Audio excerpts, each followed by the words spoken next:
Let me tell you a story so powerful it will make you question the price of fame and the weight of a mother's love from beyond the grave. Her name was Adanne, raised in the dusty village of Umokwe. Adane was the kind of girl whose voice could stop time. When she sang, even the wind stood still. Their village surrounded by red earth and ancient trees. She was raised by her mother, Mama Adane, a woman known not just for her prayers, but for her fierce protection of her own children. People in the village could say, that girl, she is destined for something great. But greatness is not always what it seems. Adane grew up with her mother roasting corn by the roadside, barely making enough to feed themselves. She sang in the church, led worship, and people gave her coins for her talent. But deep down inside of her, she wanted more. My daughter, her mother would say, never let the world make you forget who you are. This voice was given to you for God's glory, not men's applause. Adane believed her until poverty began to whisper louder than those words. One night, after a long day of selling, Adane cried beside her sleeping mother. Why was I given this voice if I'm meant to rot in this village? She whispered to the stars. That same week, tragedy struck. Her mother fell ill. It started with a cough. During Harmattan, the winds were dry and her cough worsened. They had no money for hospital bills, and Adane watched the woman who raised her wither away. The local herbalist tried everything, but nothing worked. And one rainy morning, just as Adane returned with borrowed medicine, she found her mother lying still, eyes open to the sky, gone. Adane wailed. She clung to her mother's lifeless body, crying, "You said you would never leave me. You said God would always protect us." But Mama Adane had only one final word written in her Bible for her daughter. My daughter is marked by the Spirit of God. Let no evil claim her soul. Weeks after the burial, her cousin Ngozi, a city girl with expensive wigs and long nails, visited the village with a Benz. Adane, come with me to Lagos, she said. You can't waste that voice here. I will introduce you to real people. People who really matter in the society, and they will make you famous with these gifts of yours. Adane hesitated, but grief mixed with ambition is a dangerous blend. So she left the village, leaving behind her mother's grief, her little brother, and the words that warned her. In Lagos, everything was fast. Fast cars, music, lights, fake smiles everywhere. Ngozi introduced her to Don Blaze, a music mogul with charm, a good tooth and dark secret. Don Blaze heard her voice. He heard her sing once and smiled. Your voice is the oil kings are looking for, he said. But talent alone won't take you far, my dear. Fame needs sacrifices. He gave her a black ring and told her to wear it for 7 days without removing it. After 7 days, he said, you will be reborn. Dana didn't ask questions as she took the ring. She was tired of hunger, tired of grief, and tired of waiting inside poverty. On the 7th night, she dreamt of her mother, standing in a burning forest, crying. Don't take what doesn't belong to you, my child, she said. But when she woke up, her voice had changed. It was deeper, richer, almost magical. She released her first single, Angel of the Street, and it broke the internet. The next, Brand Deal, then magazine covers, rich magazines, billboards, Red carpet, private jets, all the life she ever dreamed of. Everything, she had them at her beck and call. The latest dresses, the latest handbag, designers, shoes, hairs. Everyone knew her. But with fame came the signs. Everywhere she went, a blackbird perched nearby, on rooftops, on wires, on windows, watching her, never blinking. Her eyes began to change color at night. She stopped praying. She stopped singing gospel music. She started drinking.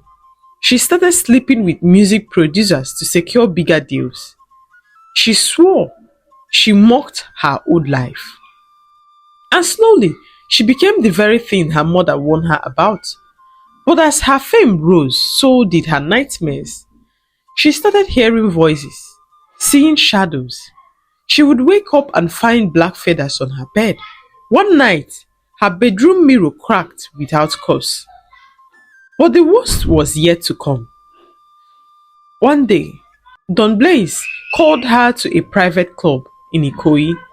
Just the two of them, candles everywhere, mirrors on the walls.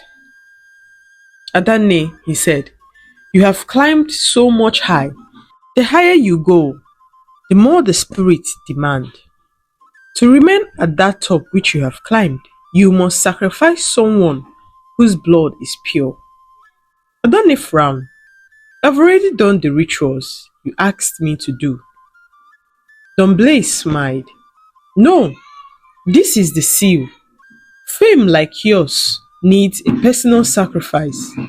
Your little brother in the village, Chibike, you must sacrifice him or you lose everything. Adane froze. Her stomach torn. She hadn't spoken to her brother in months. She had forgotten to send him money. She barely remembered his birthday. Now they wanted his life. That night, she went home drunk. She saw her mother again, this time weeping at the foot of her bed, covered in chains. You have forgotten who you are, Mama Adane's spirit said. You broke your promise. You left the light. But I'm still fighting for you. I have dedicated you to God the very moment you open your eyes on earth, so no evil can claim you. Adane screamed and threw a lamp at the wall. The next day, Adane was invited to perform at a global concert. But as she opened her mouth to sing, no sound came out. Panicked, she clutched the mic, tried again, but nothing. Nothing. Her voice, it was gone. The crowd booed at her. Her manager screamed. Don Blaze stared at her from backstage with a glowing eyes, with a simple word in his mouth. I warned you. She tried to record. Nothing came out. The blackbird now followed her indoors. She saw blood in her bathtub. Her phone rang with voices that weren't humans. She was cracking. And then she did the unthinkable. She thought it was her mother that was tormenting her. She now went to visit a native doctor, asking them to help her silence her mother's spirit, that it was disturbing her so much. I want peace, she said to the native doctor. But after everything, the torment did not stop still. They say when a mother dies with her soul unrested, she becomes a guardian even in the afterlife, guarding her children. Adane was no longer the village girl with gospel in her mouth and God in her heart. She was now Adane the superstar, known across the continent, music awards, endorsements, and more money than she ever dreamed of. But she was also the girl who had lost her voice. She can no longer sing. Everywhere was booming with the news. People were gossiping, talking. She was haunted by a blackbird and was now being told to kill her own blood to keep her crown. She couldn't sleep, couldn't eat. Every mirror showed her mother's face. Every silence echoed with the sound of her mother's weeping. One night, Adanne stood before her massive window in Ikoyi, staring at the rain. She whispered, "I didn't mean to forget you, Mama. I just wanted a better life for us. I am sorry I even forgot about my brother after I got fame." But the wind outside answered her with a loud knock on the glass. The blackbird slammed against it, flapping furiously, bleeding. Its eyes glowed red. And then a deep voice, not from the earth, said, "The time for blood has come, your brother or your soul." Desperate, broken and confused, Adane has tasted wealth, she has tasted luxury, and she vowed to keep it that way, never to go back to her poverty-stricken life again. Adane boarded a private jet to her village. She hadn't been back since Mama's burial. When she arrived, people stared at her like she was a ghost.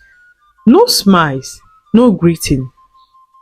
Only her brother Chibuike ran out from their hut barefooted, shouting, "Adane, Adane, you remembered me, Auntie Adane." He hugged her tightly. She stood frozen, tears streaming down her cheeks. She couldn't go through with this. She could not bring herself to kill her only brother, her only family, her only sibling as she stared at his innocent face. But Don Blaze had followed her to the village. That midnight, under the tall Iroko tree behind the village, Don Blaze appeared, dressed in a robe made of feathers and skulls. "The spirits don't wait forever," he growled. Adanne trembled, held her brother's hand tightly. He is just a child," she said. "There has to be another way. There has to be something else to sacrifice. Please, not my brother." But Don Blaze's eyes turned black. Suddenly, the blackbird flew in, circling them widely. The wind screamed. The ground shook. Chibuike collapsed, blood coming from his nose. "No!" Adane cried, holding him. "Take me instead! Please leave my brother! Take me, please!" But it was too late, or so it seemed. As the wind roared and Don Blaze raised his staff to finish the ritual, a bright white light tore through the darkness within them. Mama Adanne's spirit appeared, wrapped in a white cloth, holding a Bible and a glowing staff. Her eyes were fire. "You cannot have my children!" she roared. Don Blaze screamed in a strange voice, "You do not belong here, woman! Go back to where you belong!" But Mama Adanne lifted her hand, and a wind stronger than any hurricane blew Don Blaze back. "You made a vow," she said, turning to Adane, "but you broke it. You promised me never to follow the dark ways." "I am sorry, Mama. I am sorry, please," Adane sobbed. "I lost myself in that world. I was hungry for fame. I was hungry. I was looking for a way to run out of poverty. Please, Mama, I am sorry," she said. Mama Adanne's face softened. "Then you must renounce everything. Fame, wealth, pride. Or you will die like a star that fell." Adane knelt down. "I give it all up, Mama. I don't want them anymore. I just want peace. I want God back. I want you back. I want my brother. I want my brother back, Mama." As she cried, the black ring on her finger burned and exploded. Don Blaze, now fully transformed into a beast with wings and horns, screamed and charged at them. But Mama Adanne's spirit raised her Bible and shouted, "It is finished." A lightning bolt shot from the heavens, struck Don Blaze and turned him into dust. The blackbird let out one final screech and dropped dead. Adanne woke up 2 days later. No money, no voice, no manager, no phone, no home. She was in the same village, hut she grew up in, lying beside her brother, alive and well. But something had changed. Her eyes now glowed faintly with a holy light. Months passed. Adane began singing again, but not for fame. Her voice, though softer now, carried healing power. The blind saw, the cripple walked, those on the verge of suicide were restored. People traveled from cities just to hear her sing beneath the old mango tree. She refused all record label deals. She lived simply, humbly, with her brother beside her. And sometimes at night, when the moon was full, she would see her mother sitting beside the fire, smiling quietly, her spirit now at rest. 10 years passed. One day, a popular media house did a documentary called The Star Who Disappeared. They traced Adane to her village. A young girl interviewing her asked, "Do you regret leaving fame behind?" Adane smiled. "I didn't leave fame. I found purpose. What I lost was a lie. What I gained was internal." The girl asked one last question. "Who is your biggest inspiration?" Adane looked to the sky. "My mother. She is my biggest inspiration and my guardian angel." In a world where people sell their souls for followers and likes, let Adanne's story remind you that not all that glitters is gold. And sometimes the greatest protection in life is the prayer of a mother who refuses to rest. Thank you so much for watching. What did you learn from this story? Comment on the comment section. Don't forget to like and share. See you in my next video. I love you all and God bless you.